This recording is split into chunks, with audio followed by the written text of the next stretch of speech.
जंगल के बीचों बीच अचानक पेड़ों के पीछे से जायंट जैसे ही उसे अपने रात के खाने डिनर के लिए घसीट कर ले जाने लगता है, तभी उसका वो मासूम साथी पहला शिकारी अपनी सुई जैसी छोटी सी तलवार लेकर जायंट के सामने आ खड़ा होता है। उसे लगता है कि वह अपनी इस नन्ही तलवार से अपने साथी को बचा लेगा, लेकिन अगले ही पल जायंट एक जोरदार लात मारकर उसे हवा में उड़ा देता है। इसके बाद जायंट बहुत ही आराम से उस शिकारी की तलवार को अपने बदन से बाहर खींचता है और अपने शिकार को हाथ में लटकाए हुए वापस घने जंगल के अंधेरे में गायब हो जाता है। लेकिन सबसे खतरनाक बात तो यह थी दोस्तों कि ऐसा जायंट उस जंगल में अकेला नहीं था। वहाँ तो इन खूंखार जायंट्स की एक पूरी की पूरी फौज आर्मी मौजूद थी। जायंट्स उन दोनों इंसानों को बंदी बजर की तरह खा जाता है, लेकिन मुखिया के चेहरे के हाव भाव देखकर साफ लग रहा था कि उसे इंसानों का यह स्वाद कुछ खास पसंद नहीं आया। उसे पता था कि राजकुमारी का स्वाद इस मामूली इंसान से कहीं ज्यादा लाजवाब होने वाला है। लेकिन तभी अगले ही पल कहानी में एक बहुत बड़ा ट्विस्ट आता है। जायंट्स की उस भीड़ के बीच सिर पर पड़ती है एक बहुत ही अजीब नजारा देखने को मिलता है। वो सारे के सारे खूंखार जायंट्स पल भर में चैंग गो के सामने घुटनों के बल बैठ जाते हैं और इज्जत से अपना सिर झुका लेते हैं। उसी समय हमारा नायक दाशन, जो जायंट्स के पैरों के निशानों का पीछा करते हुए चुपके से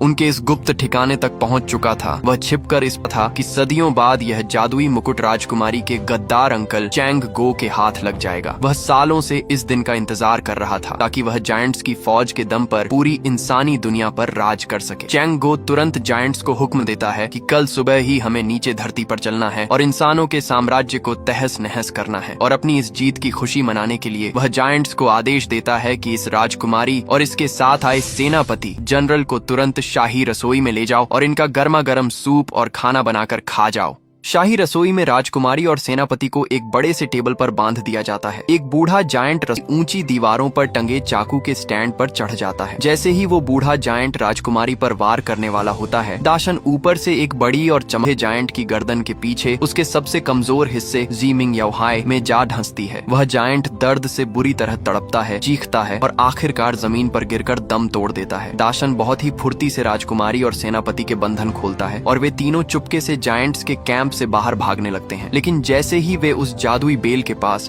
यानी खाई के किनारे पहुंचते हैं, उनके सामने एक और बड़ी मुसीबत खड़ी हो जाती है। रास्ता रोकने के लिए एक बहुत ही विशालकाय जायंट ठीक उसी रास्ते के बीचों बीच गहरी नींद में सो रहा था। अब उसे बिना जगाए वहां से निकलना मानो नामुमकिन के बराबर था। तभी हमारे चतुर दाशन के दिमाग में एक जबरदस्त आइडिया आता है। वह दबे पांव उस सोते हुए जायंट के पास जाता है और बहुत ही आराम से उसके लोहे के टोप हेलमेट को उठाता है। इसके बाद वह पास के पेड़ से तोड़ा हुआ मधुमक्खियों का एक बड़ा सा छत्ता उस टोप के अंदर रख देता है। उसका साथी तुरंत बिना आवाज किए उस टोप को वापस जायंट के सिर पर कस देता है। इसके बाद ये तीनों भागकर एक बड़ी चट्टान के पीछे छिप जाते हैं। अगले ही पल जो हुआ वो देखने लायक था। धरती पर जब इंसानों के राजा को उस जायंट की सड़ी गली लाश जमीन पर गिरी हुई मिलती है, तो वह समझ जाता है कि ऊपर आसमान में कुछ बहुत बड़ा और भयानक कांड हो चुका है। राजा को पता था कि उसकी प्यारी बेटी राजकुमारी अभी भी ऊपर ही फंसी हुई है, लेकिन एक राजा होने के नाते उसे अपनी प्रजा की जान पहले बचानी थी। भारी मन से और अपनी आंखों में आंसू लिए राजा आदेश देता है कि इस जादुई बेल को नीचे से काट कर गिरा दिया जाए ताकि ऊपर के दैत्य कभी नीचे न आ सके। सैनिक कुल्हाड़ियों से उस बेल को काटने लगते हैं। उधर आसमान में भी हालात बद से बदतर हो चुके थे। सेनापति समझ जाता है कि बेल कट रही है, इसीलिए वह दाशन को हुक्म देता है कि तुम राजकुमारी को लेकर तुरंत इस बेल के सहारे नीचे उतरो और मैं यहाँ रुककर उस गद्दार मुकुटधारी चैंग गो का खात्मा करूंगा। तभी गद्दार चैंग गो अपने जायंट्स की फौज लेकर वहां पहुंच जाता है। सेनापति मौका पाकर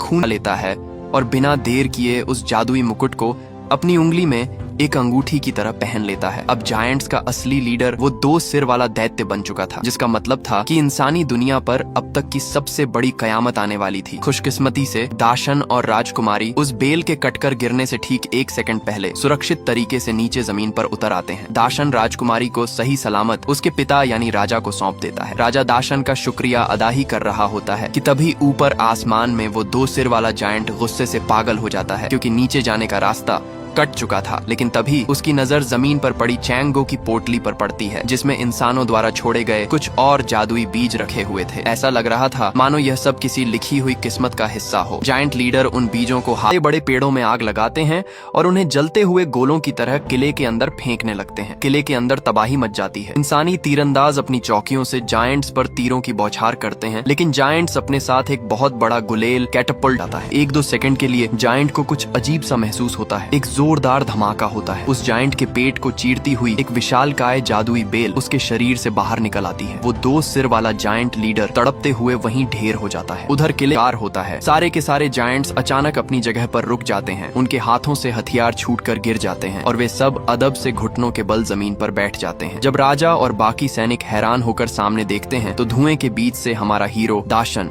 निकलकर सामने आता है। उसके सिर पर वही राजाओं वाला चमचमाता हुआ जादुई मुकुट था जो उसने उस मरे हुए जायंट की उंगली से निकाल लिया था। अब दाशन ही उन सभी जायंट्स का असली मालिक बन चुका था। दाशन राजा की तरह हाथ उठाता है और उन सभी जायंट्स को हुक्म देता है कि वापस अपनी दुनिया में लौट जाओ। सारे जायंट्स चुपचाप उस बेल के सहारे वापस आसमान के पार चले जाते हैं और इसके बाद राजा अपनी बेटी यानी राजकुमारी की शादी दाशन से करा देता है और वे दोनों अपनी आगे की जिंदगी बहुत ही खुशी और प्यार के साथ बिताने लगते हैं। तो दोस्तों, आज की यह शानदार कहानी यहीं खत्म होती है। अगर आपको ये वीडियो पसंद आई हो तो लाइक जरूर करें। हम मिलेंगे आपसे ऐसी ही एक और धमाकेदार कहानी के साथ अगली वीडियो में। तब तक के लिए बाय बाय।